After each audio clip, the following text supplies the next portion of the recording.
Capítulo 22. Cosmocomunicação. 9 de setembro de 1979, domingo, segundo sono às 22 horas e 22 minutos, depois do relato da projeção anterior. Deitei-me do lado direito. Relato projetivo. Seguindo um amparador, visitamos a casa de um sensitivo que trabalha num centro, no mesmo quarteirão, próximo à sua residência. Verificava-se a probabilidade do sensitivo acompanhar, fora do soma, a visita que iria ser feita ao templo, constatando-se a impossibilidade da ação pelas condições intrafísicas e psicológicas do senhor, àquela hora ainda vígil e às voltas com alguns quefazeres domésticos. Seria frequente esse fato? Deixando a residência simples, ao virarmos a esquina da quadra, destacou-se a entrada de um templo espiritista de portas cerradas e aparentemente às escuras ao ser observado da rua. Ao adentrarmos o recinto pela porta junto à mesa de direção das reuniões, o quadro, no amplo salão, era comovente e estarrecedor. Mais de 200 de consciexes enfermas, nas piores condições conscienciais, estavam sendo tratadas por outras consciexes vestidas ao modo de enfermeiros, homens e mulheres, que as assistiam, contendo-as a custo paradas no lugar, do melhor modo possível, para receberem os benefícios das exteriorizações energéticas, numa promiscuidade, algazarra e desordem lastimáveis.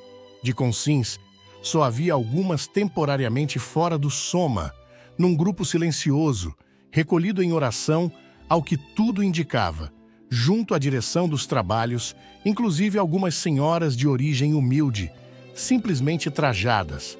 Ao ser conduzido pelo amparador até a mesa, ali mesmo, na hora, ainda consegui ouvir algumas expressões de uma consciex intangível que se assenhoreou do meu psicossoma e, ajudada pela equipe extrafísica e as consciexes projetadas em concentração, semi-materializou-se à frente dos presentes.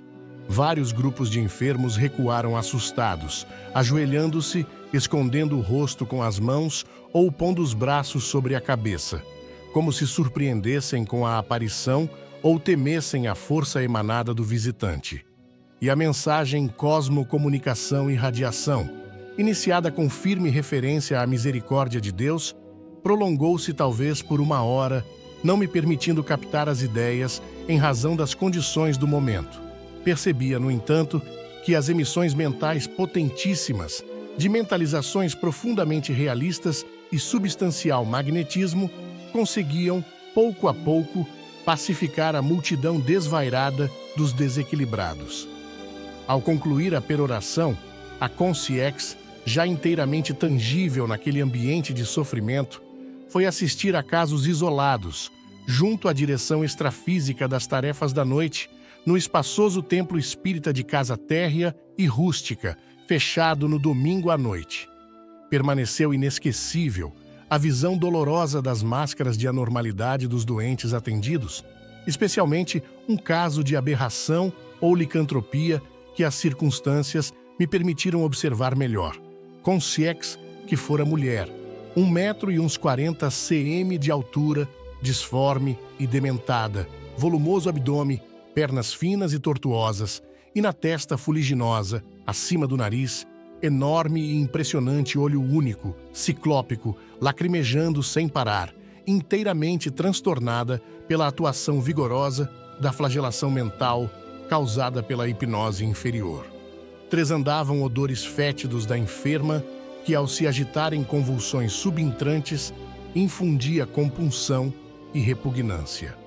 Após atender a mulher ciclope, que se imobilizara como que anestesiada, a consciex assistiu a alguns parapsicóticos, saudou a todos e desmaterializou-se no recinto, agora um pouco mais em ordem e tranquilo.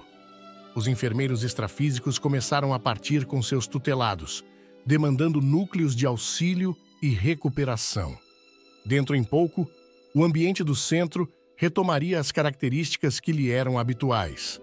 Saí do local, ainda acompanhando o amparador, para o retorno à base intrafísica. Análise projetiva. O relógio marcava 14 minutos depois da meia-noite. As lembranças vieram-me rápidas, e com elas, a sugestão irresistível de grafar imediatamente as dolorosas cenas de quase 2 horas de afastamento. O soma assemelhava-se a roupa pesada, casacão de tecido grosso com os bolsos recheados de chumbo.